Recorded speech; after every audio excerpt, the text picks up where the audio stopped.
Hello, everyone, and welcome to The Rundown, where we talk about 2A news and conservative views. I will be your host today, Craig DeLuz, coming at you from the West Coast, the left coast, behind the Iron Curtain, otherwise known as the Sierras, in the state, known to the rest of the nation as California. But as we all know, I do not do this program by myself. That's right, you don't. My name is Mike Piroworski. Excuse me, had a little cough there. And I am your, it's cold here in Florida today. I am your co-host from the East Coast. That's the coast with the most, from the co-host with the most. Here on the Rundown, 2A Views, conservative news. Craig, how's your day been? How's things going out there in wild, wild West land? Well, you know what? I am, it's Thirsty Thursday, and I am thirsty because, my attempt to begin the weekend on Hump Day has utterly failed. I have a long work day yesterday, a very long work day today, and probably going to have a long work day tomorrow. So, yeah, I'm kind of thirsty. Oh, you see, now you started talking about Hump Day. I'm like, wait a second, is today Hump Day? Didn't we do that yesterday? No. I'm just noting that my attempt to begin the weekend has been an epic fail so far. Oh, no. I got there as you said it, but when you started, I was like, is it Hump Day already? Is it still Hump Day? Is it still Hump Day? You know, like when you take a nap and you wake up sometimes, you're like, is it tomorrow? You're like, wait, it's still today. Still today. Crap. Yeah, listen, I it's funny you say that because what I did today for dinner, actually for lunch today, the child has off from school because of just some weird schedule they have. So we made street tacos here at the house. So It was, I did it on a Thursday. So street tacos on a Thursday? That sounds kind of sacrilegious. Or are you just spreading out the week, right? Taco Tuesdays now, Taco Thursday. Well, listen, we got Thanksgiving next week, so it's all messed up anyway. Then turkey tacos. I don't know, man. I've never had a turkey taco. I'm just throwing it out there. Yeah, just hating on the big bird. That's all that is. You're just hating on the big bird.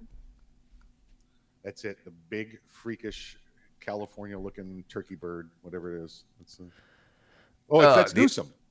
That's Newsom. Big, freakish California turkey bird, Governor Newsom. Yeah.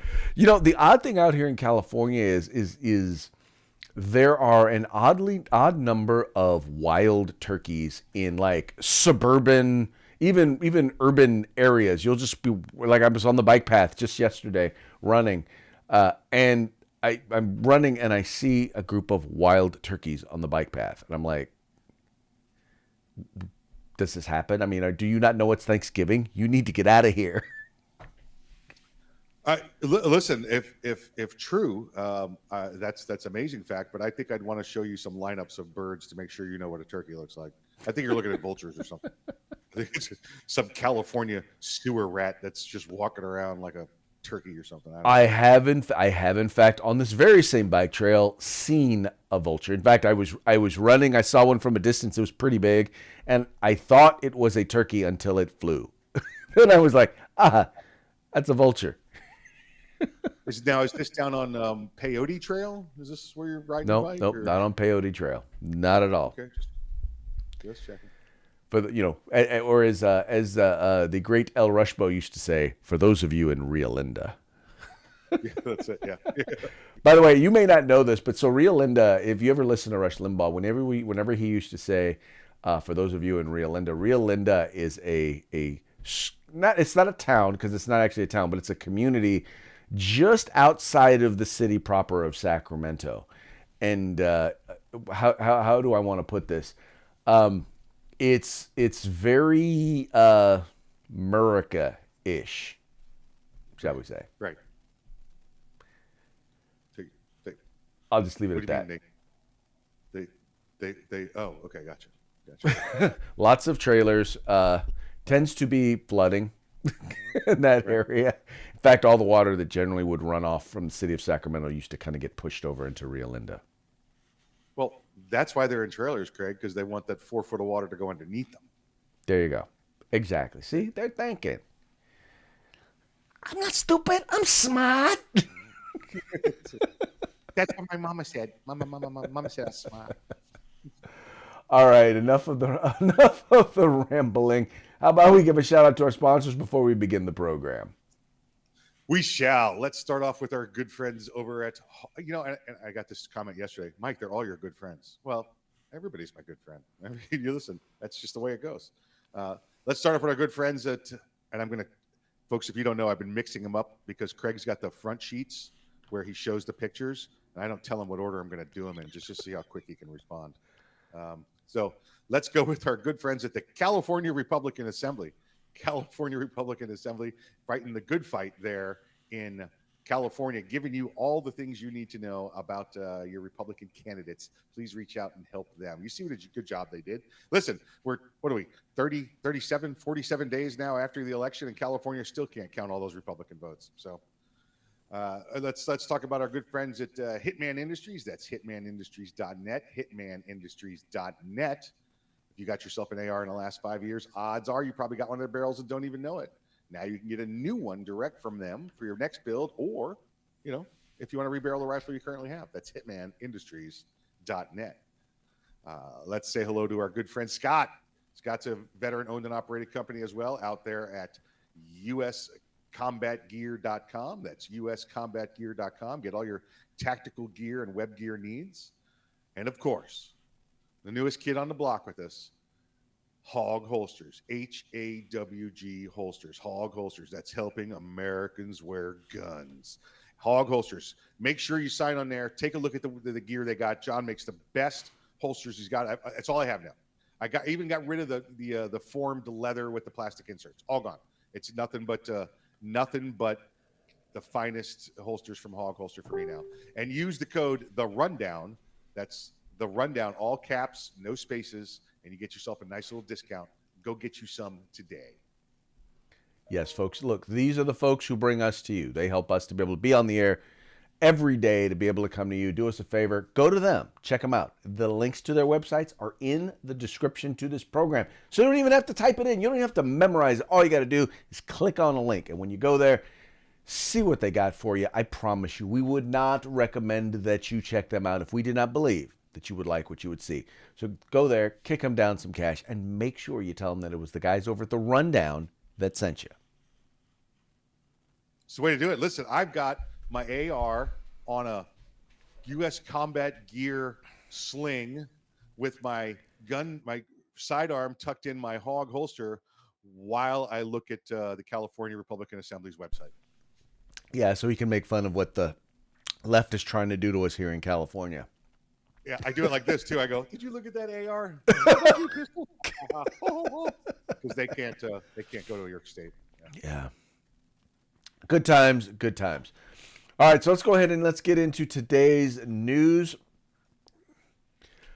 It has finally happened. It only took a week and a day for the vote totals to finally come out, and it does appear that Republicans have finally taken over control of the U.S. House of Representatives.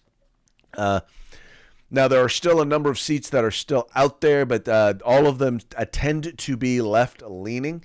But 218 votes was the magic number in order to take over control of the House of Representatives, and they affirmed that yesterday. There is still one more. There's only really like one more seat out there that is Republican leaning that we believe is going to wind up going our direction.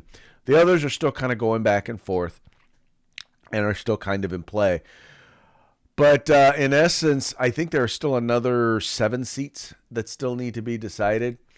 Now, the interesting thing about this is, and I know that we've only taken over 11 seats. But one of the things that I think that we forgot to talk about when we talked about the red wave was that, Mike, the red wave didn't start in 2022. The reality is it actually started in 2020. In that despite losing the presidential election, Republicans picked up a lot of seats in the House of Representatives in 2020, and that's something that and also picked up a lot of state house seats, a lot of gubernatorialships. That's something that not a lot of people are talking about and putting 2 and 2 together like that. Because, Craig, that wouldn't be the narrative, right? That's not what they want to put out there. They want you to think that this giant blue diaper wearing wave came through and took control of everything. It's not so. Again, it's all about the narrative, folks.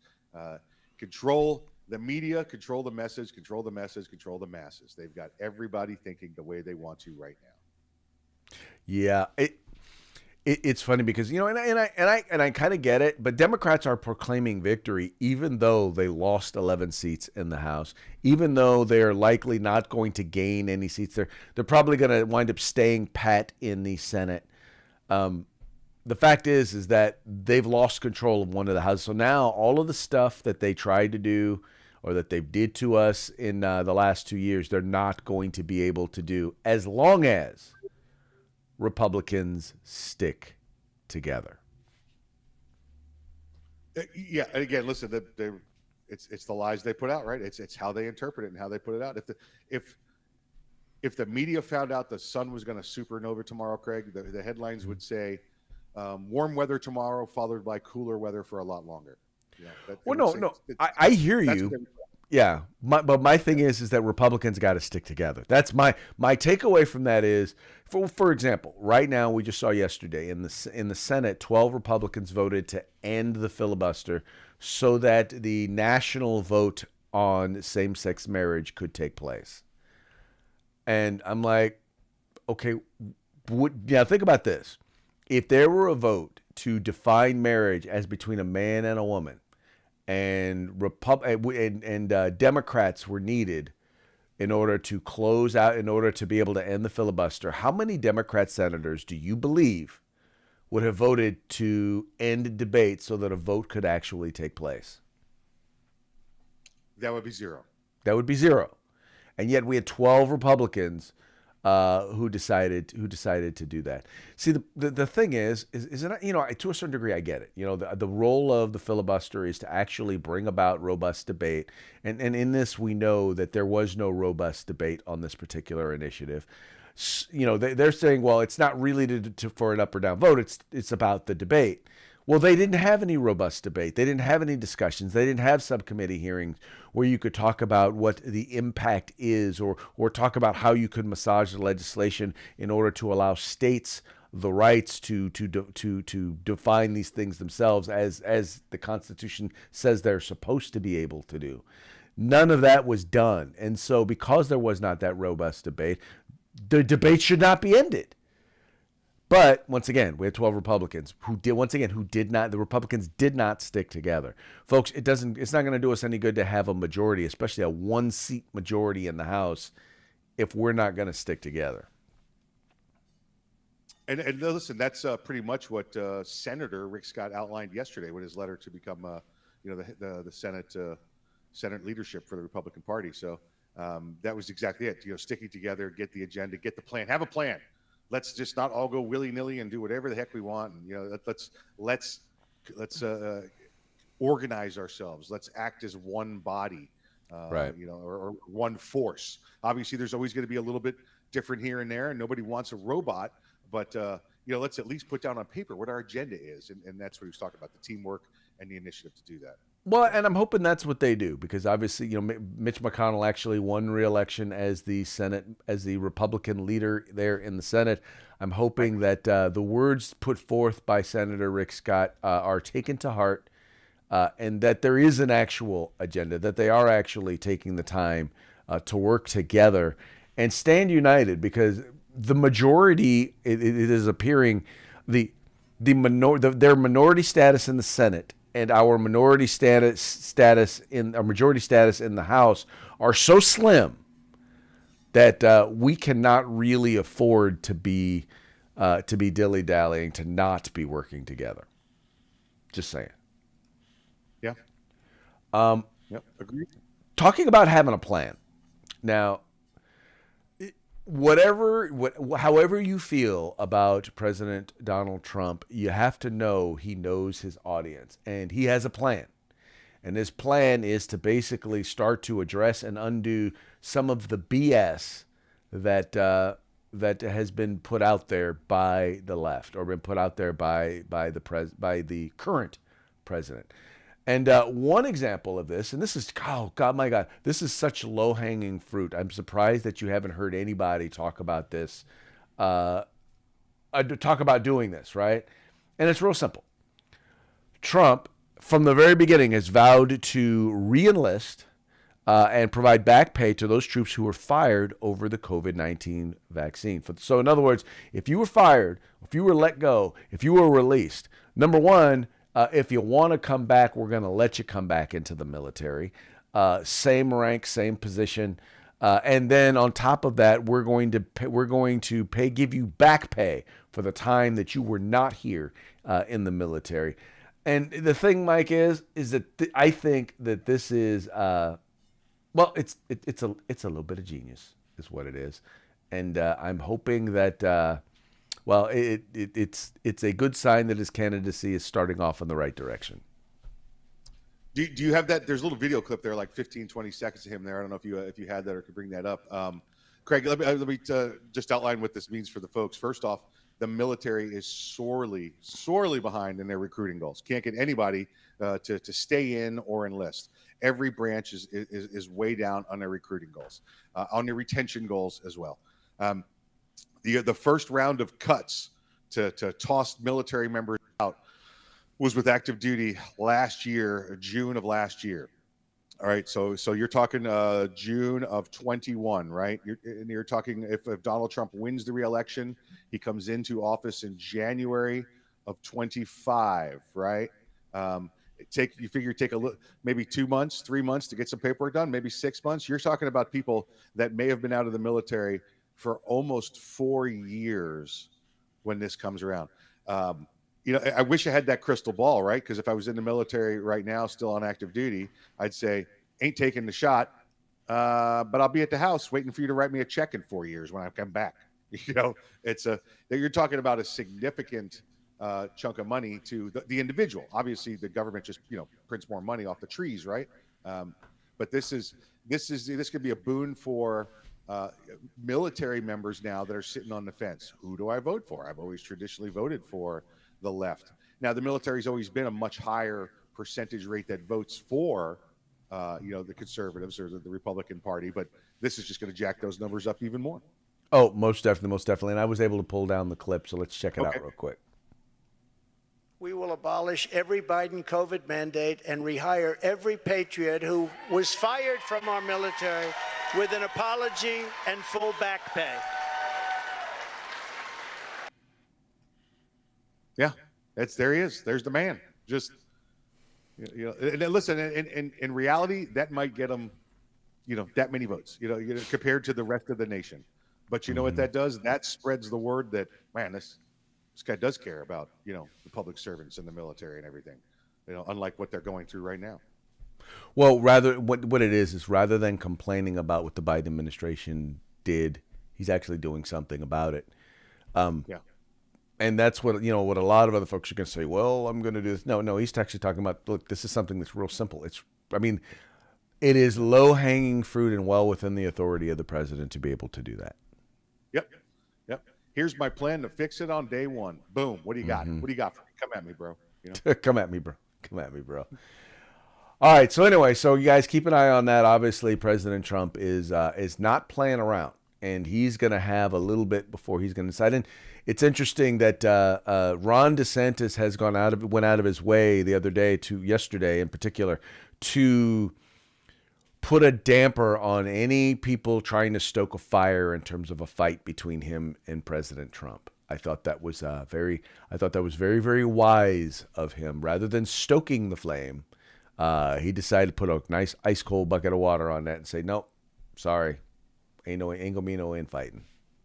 I told you, Ron DeSantis is a very smart man. His camp's very smart people, and let's be clear. Listen, President Trump is going to say some things. Listen, it's like being in a brawl and a couple of haymakers land on the guy that's on your team. That's what's going to happen here. Okay, Trump's going to say some.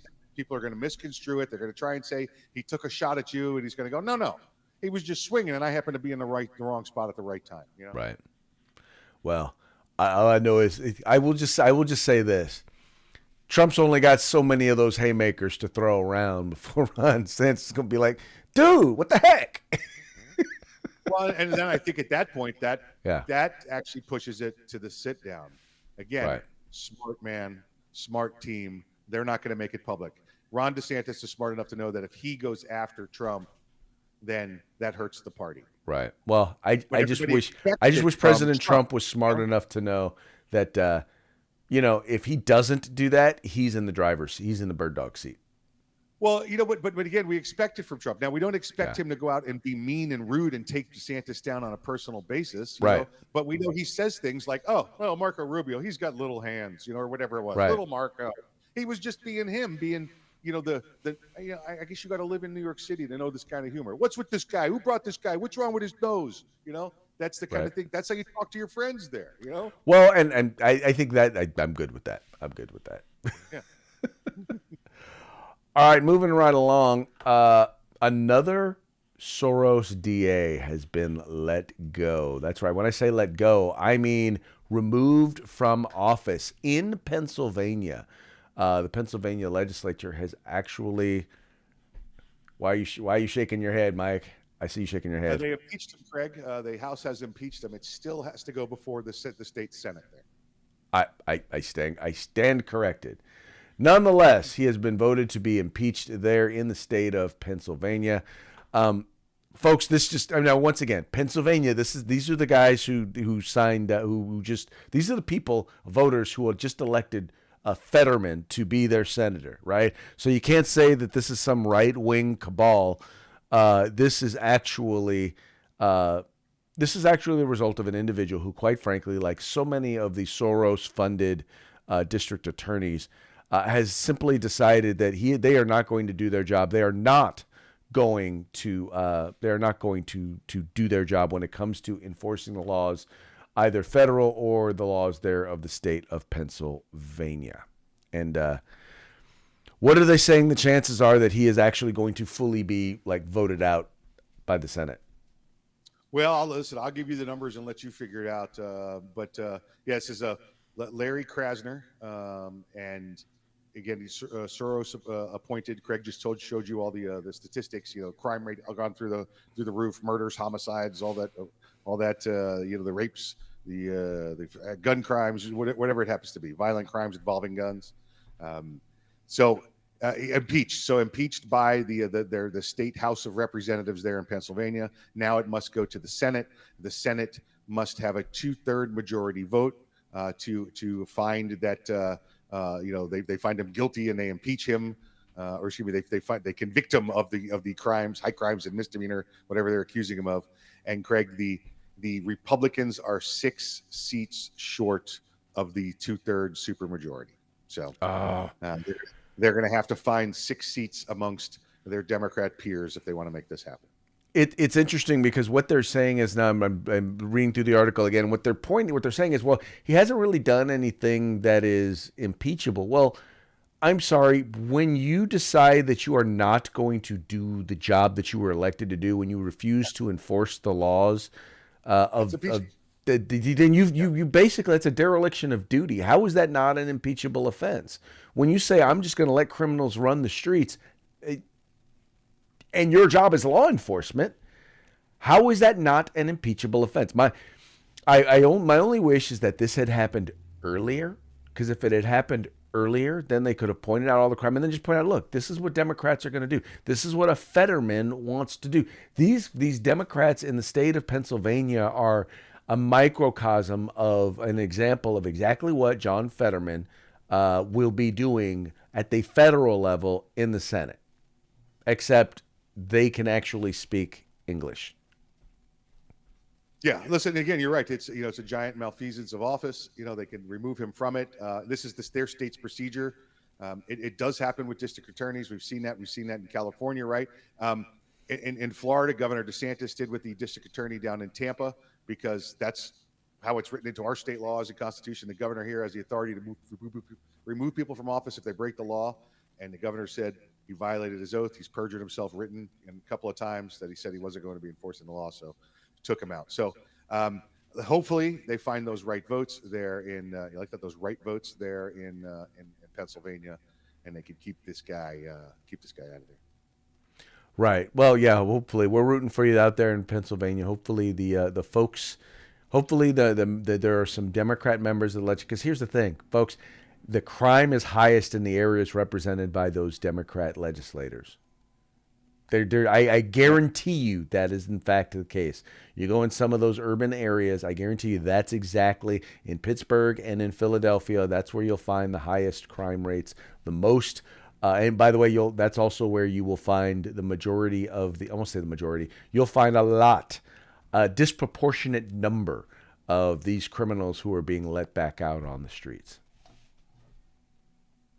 Yep.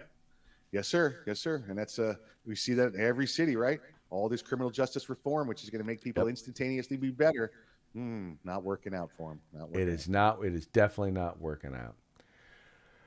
Well, another thing that doesn't appear to be working out, at least not initially, are the New York gun control laws. And guess what? They are back. So the laws that they passed, the things that they put in place, following the New York rifle and pistol case, which was decided, which basically said that you do have a right to possess a firearm for self-defense outside of the home. Well, we know that New York passed a whole bunch of laws that basically made it so that, yes, you have a right to carry a firearm outside of your home, except for anywhere outside of your home. They made pretty much every place a sensitive place and made it difficult for you to even figure out how you can, or when or where you can carry. Those laws were actually, there was an injunction that was put in place as those laws were ruled to be unconstitutional. Well, the Court of Appeals in that area, I believe it's the Second Circuit, has actually they've actually put a stay on the decision, as well as a stay on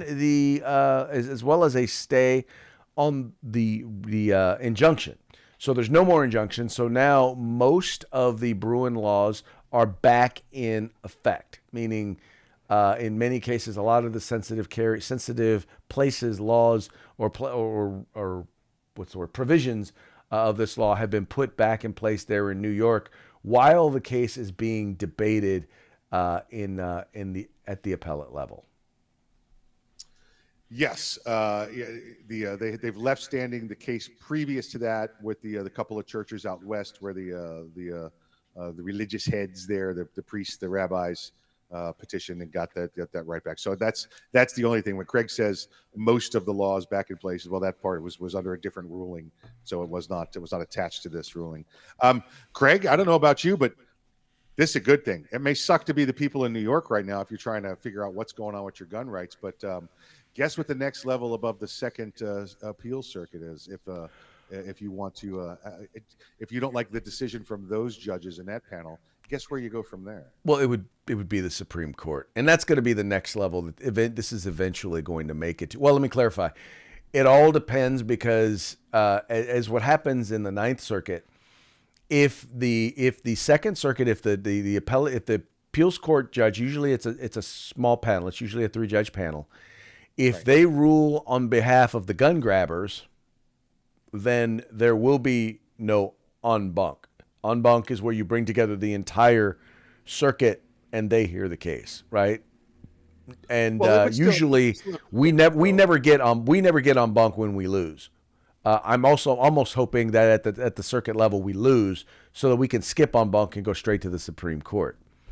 Now, if gun owners win en banc, win at the 3-judge level, then the losers will request en banc, and they almost always get it. So all that does, and then we may or may not lose at that level, and then it'll go to the Supreme Court. So I think losing at the 3-judge panel level is actually a good thing because it fast tracks us to the Supreme Court. I think what we used to see, Craig, was when we would request, we would not get the en banc review. We would not get the full panel review. Mm-hmm.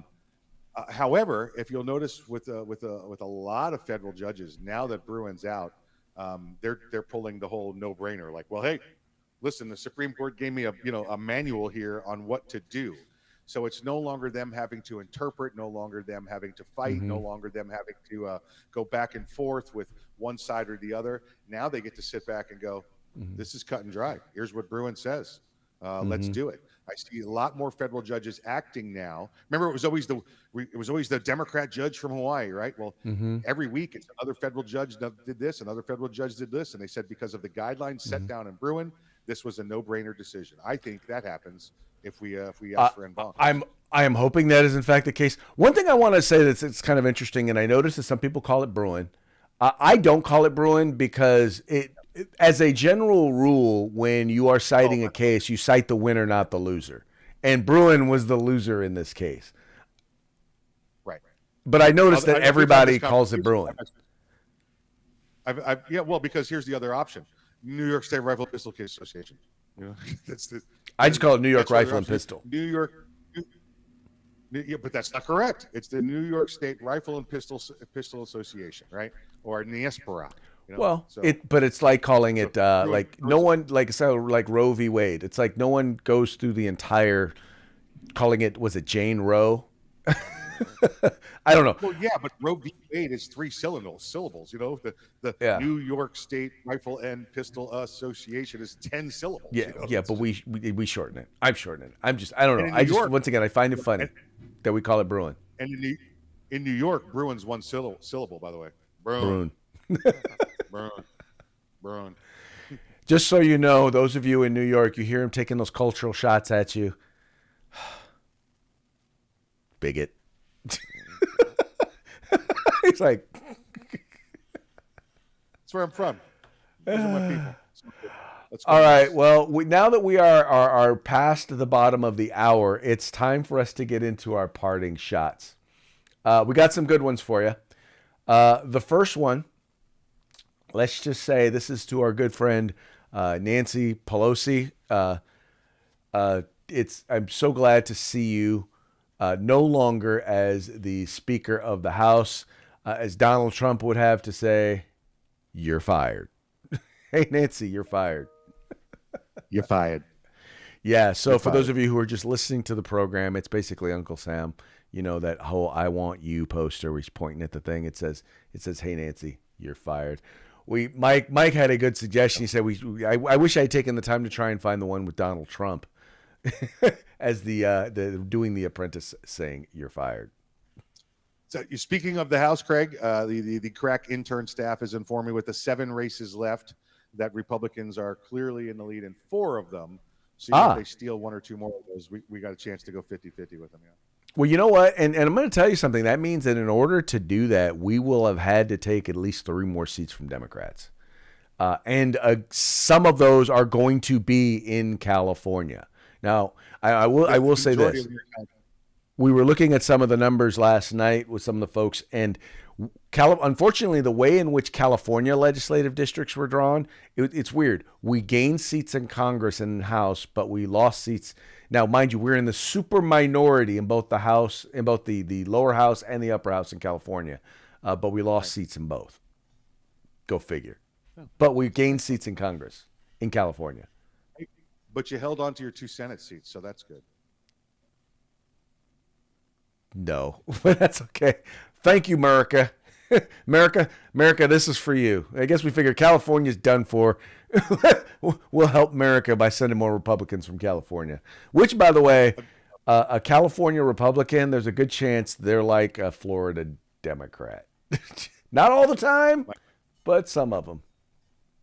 My joke was you can't lose the total number of Senate seats. It's 2 per state. So. Yeah, I know. But if Republicans could find a way to lose a Senate seat, they would. California Republicans are, our state party is not run by very intelligent people. They're just not. That's right. It's run by the turkeys out on Peyote Trail. There you go. Anyway, next we have, the Democrats. We already see that President Trump has already launched his campaign, and we talked a little bit about, what 2024 could look like for the Democrats, what the plan is. We had talked about how they're possibly going to replace Kamala Harris, and they appear to be taking a step up in terms of the level of intellect that they're going to have at the lower half of the ticket. And that is in 2024, We've got Biden, Fetterman. 2024, it's a no-brainer. Yeah. There are so many double entendres here. It's like, okay, does that mean there's not a brain between them? Or it just makes sense because they're both so stupid? What do you think? What do you think, Mike? I think you're overanalyzing. Just go with the initial laugh and move on. All right, we will go with the initial laugh. Initial laugh, more Fetterman jokes. I'll let you describe this one. Never go full retard. It's got Robert Downey Jr. as the soldier in Tropic Thunder, right? Never go full. What do you mean, you people? What do you mean, you people? It's got Mr. Biden and Mr. Fetterman there, and it says never go full retard. And listen, I'm not referring to either one of these as having a mental disability. I'm saying all of you idiots that voted for him are retarded. That's pretty much how I feel. So, Pennsylvania, I would tend to agree. Tend to agree. Yeah, we know that. But listen, both. I mean, realistically, both of these people have a medical condition that should preclude them from serving in government, let alone driving a vehicle. Okay, so how they're in office, I don't know, but I agree with you on that one.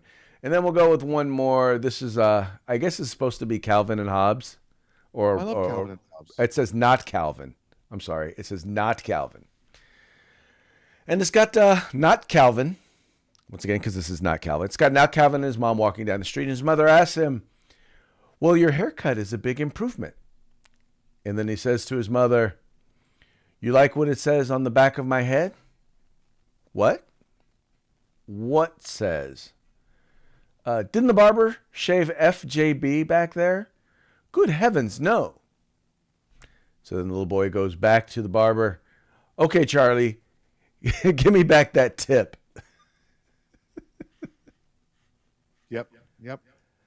Fun stuff. You know what? I always thought Calvin's mom was kind of hot in like a Stacy's mom kind of way. Okay. We're just going to leave that right there. We're just going to leave that right there. All right. With that, time for a shout out to our sponsors. Yeah, let's say hello again to our good friends, Hitman Industries. Check them out for your AR barrel needs. That's hitmanindustries.net. Make sure you get over to uscombatgear.com if you want some tactical gear.